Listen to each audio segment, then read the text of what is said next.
se ntiyashoboye kumwemera, nyina nawe iryo vuka ryaramuhungabanije. Bonjour à tout le monde, coach JP, nizere ko mukomeye kandi nibyo ndabifuriza.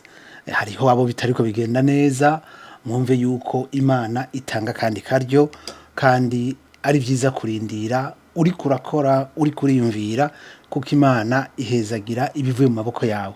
Abo biriko bigenda neza mwibuka abandi, mwibuka abandi kabisa. Ako kantu n'akantu gakomeye. Nuko rero ndaronse telefone y'umuntu nkuko mpora ndazironka iyo bakeneye impanuro kuri ibi na biriya, kuko birakenewe. Rero umumama arampamagara arambwira ati je ndafise umwana wo mu muryango nareze natoye kurera, kuko uwo mwana yavutse d'une façon spéciale, no kuvuga yuko se ntiyashoboye kumwemera, nyina nawe iryo vuka ryaramuhungabanije, niko nabivuga.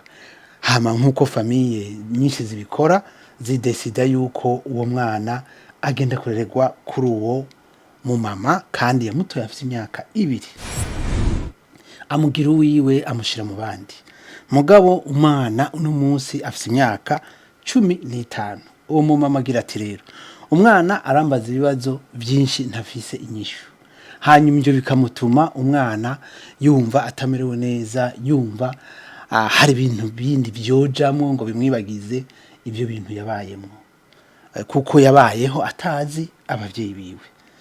Rero yansaba impanuro, avuga ati none ndamugire gute, ndamugenze gute, ariko aranca mu minwe y'intoki kandi ndamukunda. Iyi message rero ni y'abantu bareza abo bana bavutse uko, cyangwa n'ababuze abavyeyi bakiri bato, kuko ico kintu ni kintu abantu bihoza bibaza ngo umwana yariye yaryamye. Mugabo identité ni ikintu gikomeye cyane, kandi kirafite imyaka kizirako. Ukiri umwana ubona bose ari abavyeyi, mugabo maze ukukura mu myaka 5 baba batangiye kubona yuko ahuba atari abavyeyi bawe, kandi birakwafecta d'une manière ou d'une autre. Hanyuma abavyeyi biwacu bari equipe cyane yukumenya yuko kurya, kwambara, kuja kwishuri ntibikwiye. Uragaburira estoma, ariko hari igihe ukeneye kugaburira umutima, ama emotion, kumenya uri. Reka ndabaha example. Iyo umwana avutse kuri papa na mama babana, nukuvuga yuko abo bavyeyi bafise obligation yukurera uwo mwana, parce que nibo bamuzanye kwisi. Mugabo bajya abana bavutse abavyeyi ugasanga ntibagiye hamwe ngo barere umwana, nukuvuga ko uwo mwana acaba fardo kuwundi muntu, kuko abavyeyi bo bamwansi. Rero uwo mwana araza gusanta yuko ari un élément de trop kuva kiri umwana. Aha niho rero nagomba mwumve mumenye, kuko nizo impanuro namuhaye niko nanamubariye, nuva ko uwo mwana arasanta yuko ahari atariho yaterezwa kuba, cyangwa bari mu nzu bandi abana bavukana, nivuga ko bavukana, mugabo bugo rugo bobo naho bashobora kuja. We warumva ati jewe si mbe bitogenda neza nojahe. Uko akura rero niko ibyo byumviro bikomera, kandi ndatahura n'ababarize yuko bigora kubabwira ati umwana muri iki gihe arakeneye kumenya uwo ari we, kuko ni banga rikomeye. Haravuga ati mbega azoreagisa gute, ariko nababwira yuko ukuri kuvuzwe muri langage nziza, kwico naco ni ikintu cyo kwiga, kumenya icyo uvuga n'ingene ukivuga, kugira umwana ejo akeneye kubaza ikindi kibazo abandandirize hahandi. Rero uwo muvyeyi namubwiye nti hamagura uwo mwana afite imyaka 15 arakuze, umubwira uti kuva uri muto uri wanje, ndagukunda cyane kandi aranamukunda, birumvikana. Rero nagomba ngusabe utahure yuko kenshi ibintu kuri iyi si ntibigenda uko umuntu yifuza. Nagira nkubwire ibyo shobora kubanzi byo kubaka kandi byo gufasha, kuko ndazi yuko ufite ikibazo cyo gutahura neza uriwe, kuko abavyeyi bawe ntibari hafi yawe. Aho umwana acatangura kumva ati voilà umuntu anyumva, umuntu anyumva. Awana shemu kamubaza ati none uvyumva gute, umeze gute, bikumerera gute umutima. ukamureka akavuga akakubwira uko yiyumva, uzotangara akubwiye yuko ataryama, uzotangara akubwiye yuko yigwa aracapa papa na mama atanabazi cyangwa atanababona, uzotangara akubwira ati abandi bana barancokoza. Murumva ko birimo uburemere.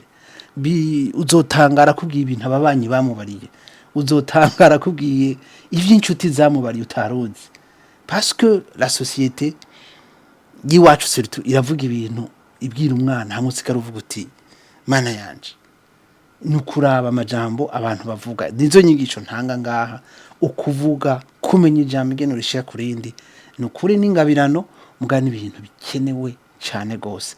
Nta kuvuga umenga uri kura uratuka umuntu cyangwa ubu nkuze niho ndabitahura, kuko hari umuntu akubwira ngo hewe ngo sha nta gufyina ngo wigira igifyine ngo ho ubuzima bwo kwereka, mugabo ntumenye icyo akubwiye. Kumba akubwiye ati wewe nta bavyeyi ufise iruhande, ntukora amakosa, raba ibintu byose bitunganye.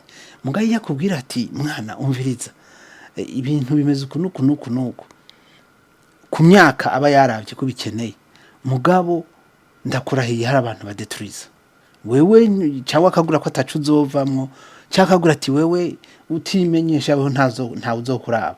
Ivyo ni amajambo mabi adeturiza.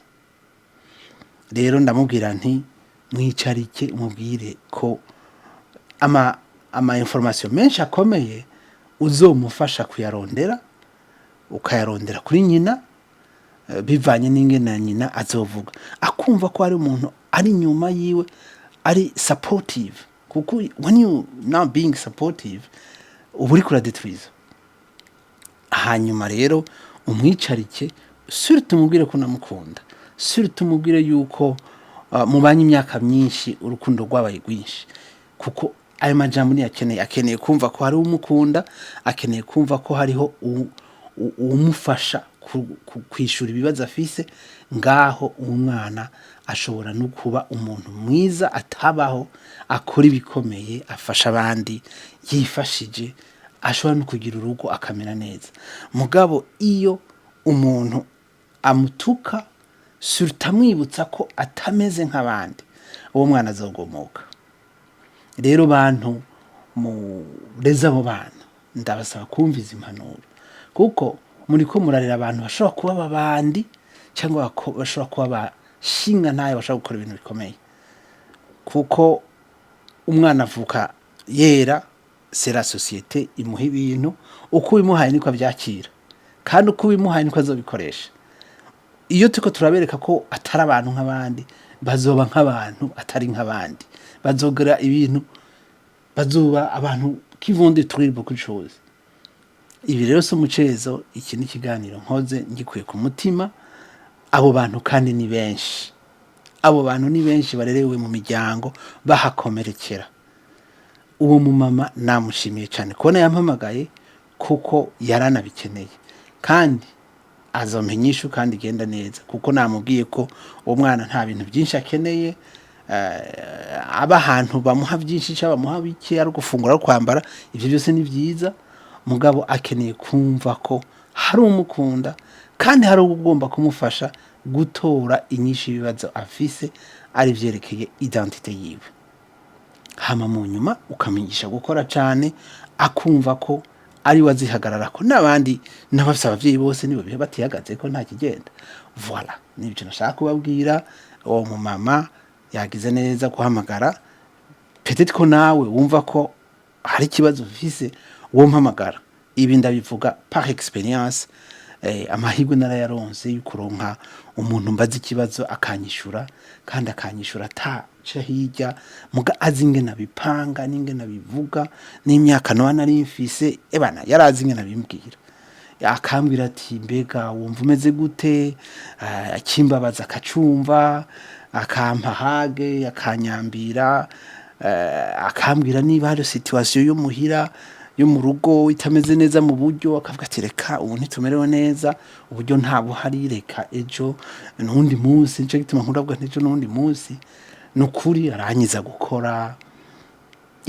Rero experience y'ingene abo bana bokura vraiment ndayifise. Ufise ikibazo WhatsApp yanje yamaho ndashobora no kwishira hano, iri kuri Facebook, iri kuri YouTube, nta kibazo. Nogira ico mfashije mu guha impanuro abavyeyi babavyaye cangwa nabo bana bashobora ko bashaka ko tuyage nukuri tuzoshikana abana kure neza. Dusanzwe dufise na association yabo, turagurira amakaye abana, nukuri turafasha ibyo dushoboye kuko turazi ko abo bana ishobora kuba bomba retardement ikora ibintu bidashoboka, cyangwa bakaba abantu bameze neza bateza imbere igihugu, bateza imbere umuryango, wanashaka bafise n'urukundo n'ingo zabo bazubaka komirifu. Nuko shout out to kuri uwo mama yampamagaye, nawe niba ubikeneye hamagara tugasetinga umwanya hama tukagira ico dushitse ko abo bana bagafashwa. Nukuri tanga indero mu rukundo kabisa. Peace, love in motion.